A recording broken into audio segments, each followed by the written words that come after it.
It had been a year since my father's funeral, and the world still felt unbearably heavy. The city seemed colder somehow, the streets darker, even when the sun broke through the clouds. Manhattan, with all its life and chaos, felt like it had shrunk into a corridor of emptiness I could barely navigate. That afternoon, I had just left the cemetery, carrying the weight of grief with each step. My father had been my anchor, my constant guide, and the thought of a year without him gnawed at my insides like a persistent storm. I hadn't expected the rain, but it came suddenly, sweeping over the city with a force that matched the turmoil in my heart. My umbrella twisted against the wind, useless against the downpour. I gave up trying, letting the rain soak through my coat and cling to my hair. Perhaps it was punishment. Perhaps it was cleansing. I walked without a destination, my feet carrying me down streets I had never taken before. The city around me blurred in a mix of neon lights reflecting off wet asphalt, puddles rippling with each drop of rain. The scent of wet concrete and distant roasted chestnuts hung in the air. I didn't care. My thoughts were locked on the memory of my father, on the hollow apartment I returned to every evening, and on the relentless silence that followed me everywhere. Then I saw it. A cardboard box, drenched and abandoned, placed haphazardly at the side of a quiet street near a grocery store.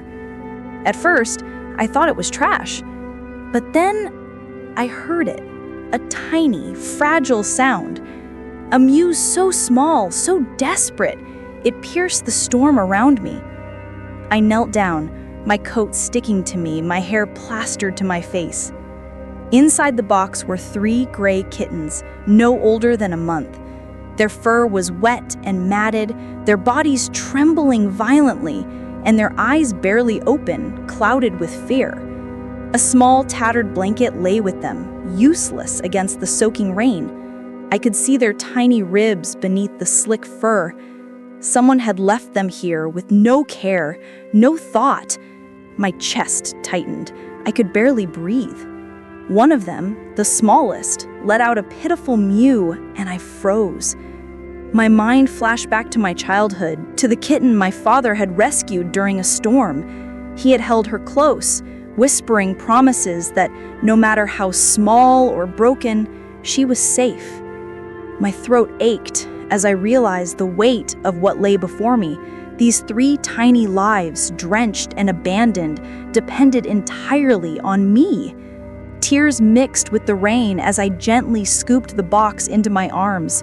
They huddled together, shivering, tiny paws pressing against the sides of the cardboard as if trying to hold on to each other. I whispered to them, though I knew they could barely hear me over the downpour, "I've got you. I'll keep you safe. I promise." I hurried home, each step careful so as not to jostle them. My fingers were numb, my body soaked, but I barely noticed. By the time I reached my apartment, the kittens were trembling uncontrollably, and I felt a deep, visceral sorrow for what they had endured. I laid out towels on the floor and began the painstaking process of drying them, one by one. The smallest one, whom I named Ash, blinked up at me with wide, watery eyes. The second, slightly larger, I named Mist for her soft, silvery gray fur. The third, the most fragile but surprisingly brave, became Fog. Her dark gray coat almost blended with the shadows of the room. They were fragile, but there was life in them, tiny sparks that refused to be extinguished. I warmed some milk and carefully offered it to them in a shallow dish. Their tiny tongues lapped at it desperately, hungrily, greedily. Watching them eat, I felt something inside me thaw. The ice around my heart, formed from months of grief and loneliness, began to crack. Their lives, so small and delicate, mirrored the fragility of hope itself. As the rain continued to beat against the windows, I sat on the floor, with Ash curled in my lap, Mist rubbing against my side, Fog nestled against my chest. I realized then that grief was not something to be conquered or avoided. It was to be acknowledged, held, and shared. And in holding them, I felt a strange, liberating relief. Night fell, but I could not sleep. I watched them curl together on a blanket, their tiny chests rising and falling with shallow, fragile breaths. The city outside hummed softly in the distance, indifferent to our quiet corner of survival.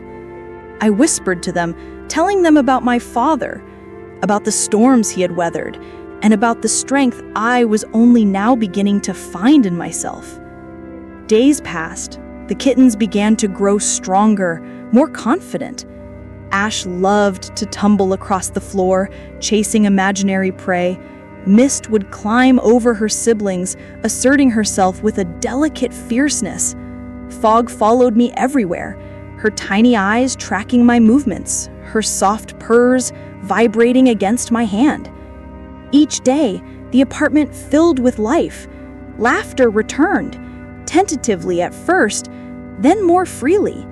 The sorrow I had carried alone now shared its space with warmth, responsibility, and the quiet joy of caring for these fragile creatures. Each purr, each twitching paw was a reminder that even in the depths of despair, life finds a way to bloom. I began to reflect on the year I had spent mourning my father. I realized that grief, like rain, could be relentless and unforgiving, but it could also nurture growth. The kittens had arrived at the exact moment I needed them most. They were not just survivors, they were teachers, showing me that life, in all its raw and messy beauty, continues. Weeks turned into a month. Ash, Mist, and Fog grew stronger each day, their personalities blossoming. Ash remained the smallest, but her courage was unshakable. Mist, the middle one, exuded a calm wisdom, and Fog, the largest, had a mischievous streak that kept me laughing. Their presence transformed my apartment into a sanctuary of hope and life. On Christmas morning, snow blanketed the city, glimmering softly in the weak winter sun. The kittens played near the tree, chasing tinsel and batting at small ornaments. I sat by the window with a warm mug of tea, my hands wrapped around its heat, feeling a warmth I hadn't known in months. Ash jumped onto my lap, curling tightly. Mist nestled beside me, purring softly. Fog batted at my sleeve, demanding attention. And in that moment, I felt my father's presence, not as a loss, but as a quiet echo of love that remained carried through the smallest acts of care and compassion. I realized that day that hope often arrives in unexpected forms. It can come in the shape of tiny, trembling kittens on a rainy street, in a hug, in a kind word from a stranger, or in the gentle persistence of life refusing to be ignored.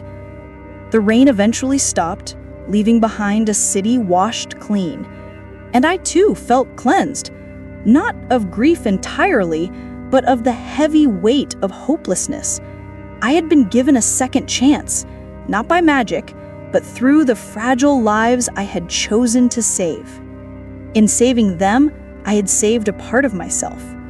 In nurturing Ash, Mist, and Fog, I learned that grief and joy could coexist, that loss could give way to renewal, and that even in the darkest winters, life finds a way to remind us of light. That evening, I sat with the kittens on the couch, watching the city glow with festive lights through the window. Ash purred in my arms, Mist nestled beside my chest, Fog curled against my side, and I whispered softly, "You've saved me as much as I have saved you." And somehow, I knew it was true. Because in a city that had often felt too big, too indifferent, and too harsh, 3 tiny gray kittens had shown me that even in the loneliest moments, hope could find its way home. Sometimes the smallest beings carry the greatest light, and sometimes we find healing in the lives we least expect to touch.